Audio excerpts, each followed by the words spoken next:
eta zer ikusten dugu azkenean? Zer deitzen digu arreta, Lubakionkaz?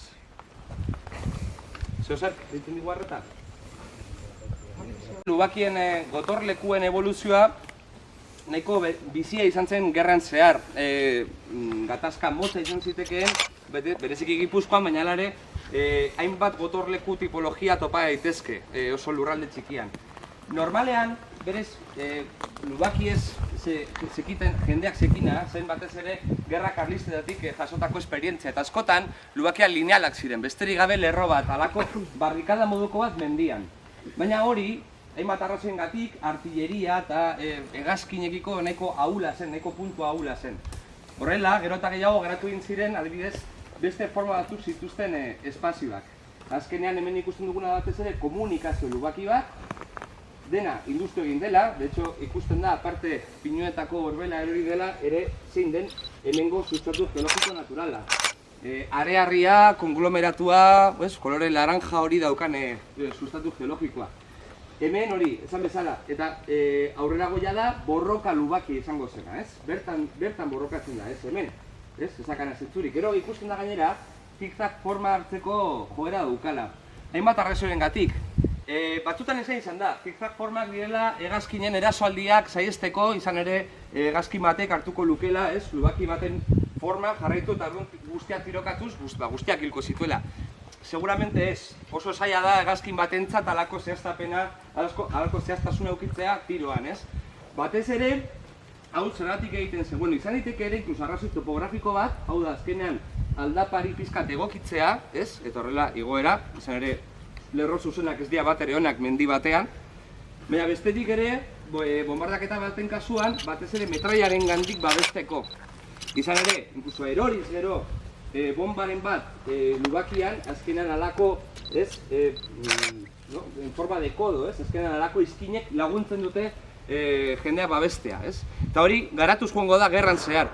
Hemen, orokorrean Gipuzkoan nahiko egitura sinpleak ikusten ditugu Lubakien aldetik, baina, bueno, azkenean gerraren hasieran gaude. Eta esan bezala, gainera hemengo borrokalari gehienak hori zibilak ziren. Hemen, etzen hainbeste material arkeologikorik aurkitu, baina, bueno, alare, batez ere bere konservazio tipologikoa, ez ikustea zelan daun kosatuta, hori da batez ere berezi egiten duena Lubaki honetan. Eta horrek gaina ahalbidetzen du, halako berreskurapena egitea lursakoen bidez, eta noski ere, ezituz, ganaduak eta sortzeko arazoak, ez? Ez dakit paisea hitz egin duzuen, baina nire azkara apuntea hori da. Aldatza mendia, orain, pinudiez josita ikusten dugula, lehen nolakoa zen. Ez venia praktikamente arbolik. De hecho, 1910ean, Gipuzkoako bi eren baino gehiago zuhaitzik gabe zegoen. Azkenean, industria horreko egurraren ustiaketak eragin zuen basosoilte izugarria. Pinudi gehiena batez ere, gerra osteko orden ekonomiko berriaren ondorio dira, azkenean pinudi guzti hauek, ez? Eta mendia ustiatzeko eredu guzti hau, gainera bide batez gaur egun ere, eztabaidak eta ditugula horren inguruan. Horregatik, gaur egun zaila egiten zaigu Lubaki hauen kontrol visual imaginatzea, baina imaginatu guzti hau libre. Ez dut behar, belkoain mendia esateako, ea, ukiko genuke hor, aurrean, lehen ikusi izan dugun bezala, hemen ondoan, ez? Baina, hau gauza bera egongo zen. Beraz, hori da orokorrean, gerra ziren arkeologian daukagun ere beste handicap bat. Askotan paisaia, ezin dugula oso ondo aztertu, batez ere, frankismoan zehar jarraitutako politika forestalak direla eta gaur egun oraindik ere nola doala erreproduzitzen direna. Eta, hori da pizkat kokapen arkeologiko. Hau dena zegoen parekatuta. Desnibel oso txikia zeon, arkaitzoren diferentziakin, baina ikuste zuena, eta ikusiko zuen, nioik aurren etortzen denok gero, noze sakonera zakan. Hau dena, bat zan. Eta, arkeolog kontaktuakin jarri ginen, verifikatzeko ea, Lubakiak ziren edo ez, bai hiru lau kastillo agertu ziren, eta, etorri zian, verifikatu zuten, eta kontratu zen Lubakiak zela. Eta hortikan aurrera, ja, eskabazioekin hasi ginen, bi urteko eskabazioa, hau dena. Eta, emaitza, berez, hemen dakazuen. Guazen, poli hiru lau kastillo agertu zian, Eta horren arabera, geolokalizatu genuen, beste lubaki batzuk aurkitu genituen berdin, investigazio hori egiten, beste dokumentu eta garaiko prentsaren irakurrita eta nola esatezun, bai, beti Andatzako frentia, Frente de San Esteban, Usibliko frentia, Estibaciones de Andatza, pixkat horrekin junginan, eta arkeologekin batea, eta udaletxea laguntzarekin, eman genion ekimen hori eta proiektu honi aurrera. Bai. Munizioa topatu da Andatzan. Ez da munizio bakarra, ez da kalibre bakarra. Dena den, zergatik kalibre hori, zergatik Mauser 7 mm, esan nahi du guzti horrek. Igual, hola, edadez pizkate gazteenak ez direnak, akorratuko dira, hori, edo egingo zuten, tamales, segurazki, soldaduzka, zerbitzu militarra. Eta, zein zen rifle ofiziala? La mili, inork ez du egin zorionez? Hori da. Ba, hori baino lehen zegoen modelo ofiziala zen Mauser 7 mm. Hainbat fabrika zeuden Mauser 7 mm-ko munizioa egiten zutenak Espainiar estatuan, ez?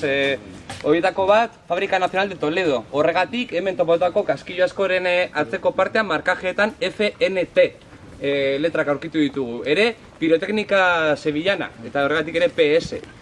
Baina beste batzu zeuden, geroago adibidez Palentzian egin zen, berrantolatu zen munizio honen fabrikazioa. Beraz ikus daiteke, Sevilla, Toledo, Palentzia, fabrika gehienak Frankoren esku zeuden. Horrek behartu zuen geroago, batez ere ja 1936ko ja urrian, Eusko Jaurlaritza egon zen behartuta zer, kanpoan bilatzera munizio guzti hori. Hemen, ordea, esan bezala, oraindik ere, 1926ko abuztua irailean topatzen duguna da munizio espainiar hori. Zergatik, ejertzituaren kalibre ofiziala zelako eta munizio asko azkenean kuarteletatik zetorrelako, ez? Horregatik, bueno, paso honetan oraindik gerra zibila ez da oraindik gero bihurtuko den gatazka internazional hori, ez? Batez ere Alemania nazia eta Italia fascista Frankoren alde kriston despliege logistikoa egin zutenean militarra, tamalez ere ezagutzen duena bombardaketen bidez, ez?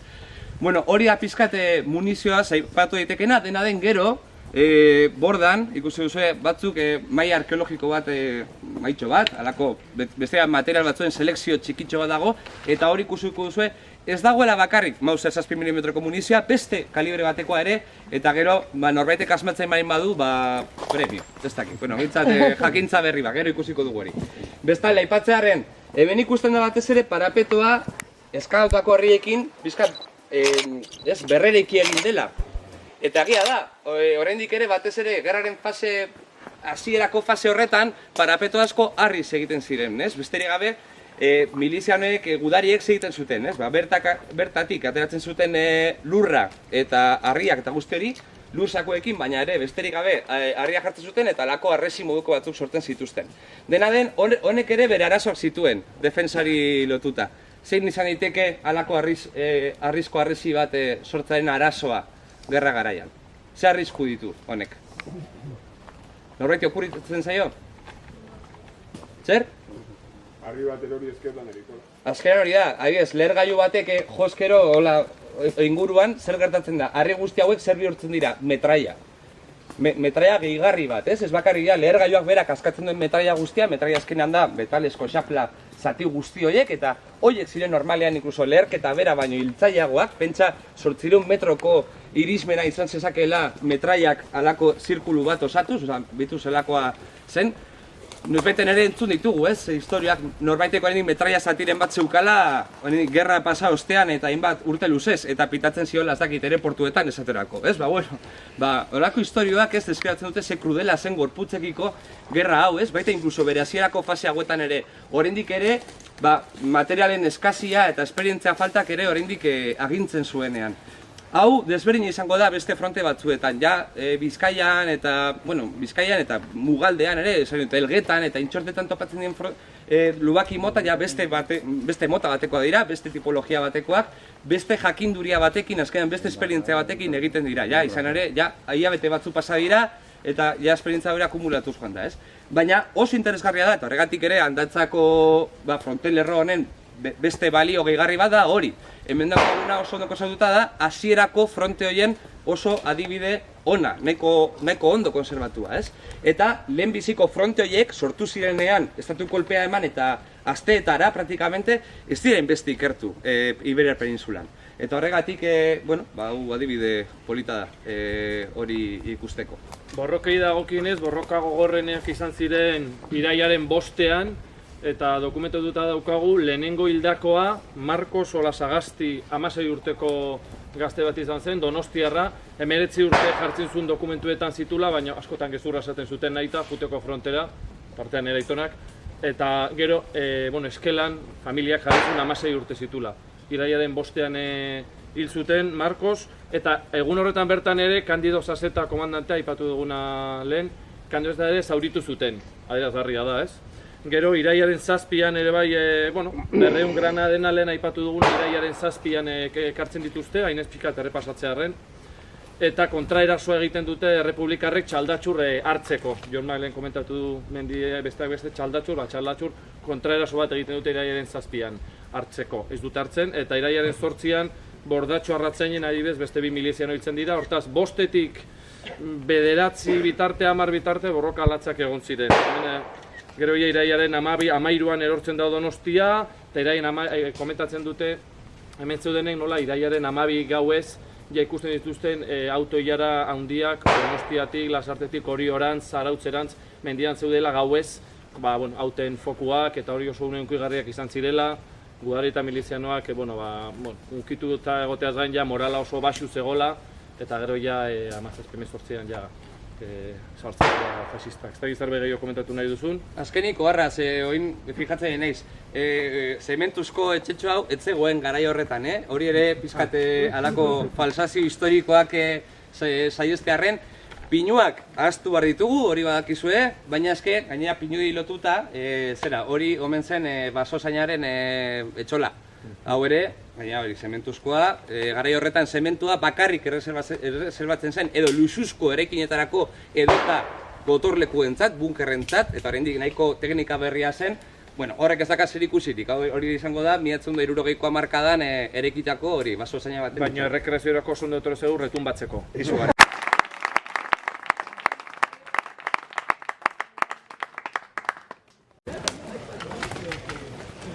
Ikusten zuenez, hau da beste lubaki bat dagona, eta lubaki honek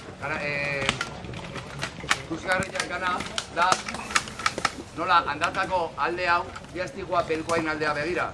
Zuia bai dikoa eskaltzu aldea, zizurkin aldea begira. Hemen hasi ginen ian eskabatzen, izan zen sorpresa ondina oindala 2 urte.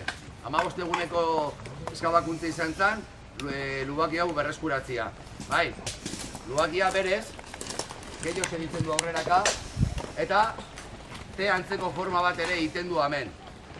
Ikusita sastrakakin, bai, 13-14 metroko lubaki bat, eta lehenengo eskabazioak intzinean atea zian. 800 da piku kaskillo mauserrak, bai, latak, gollarak, platerak,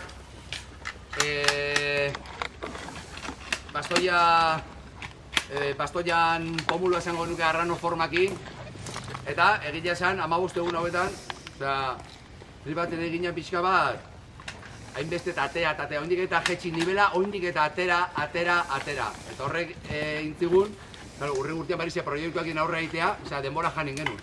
Baina, eman genion prioridadia hau dena berreskuratzia, bai?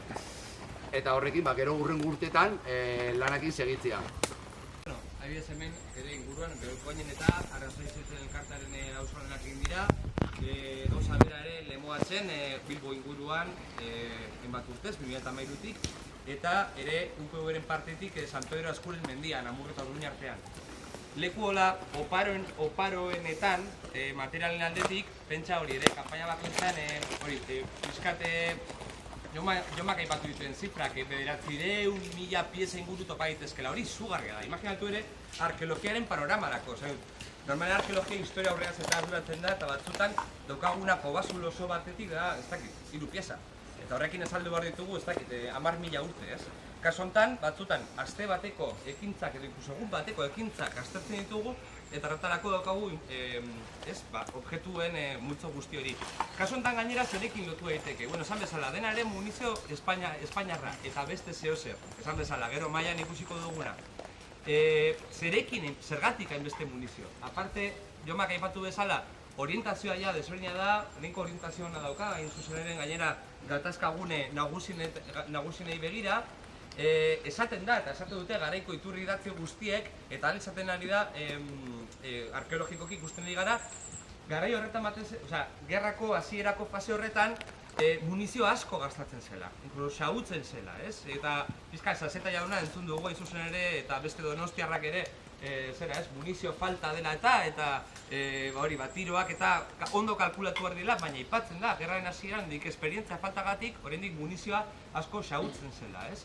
Eta egia da, halako 13 metroko lubaki batean 800 piezatik gora aurkitzea ja bakarrik munizioa, horrek erakusten digu benetan gastua oso handia zela, oso handia zela.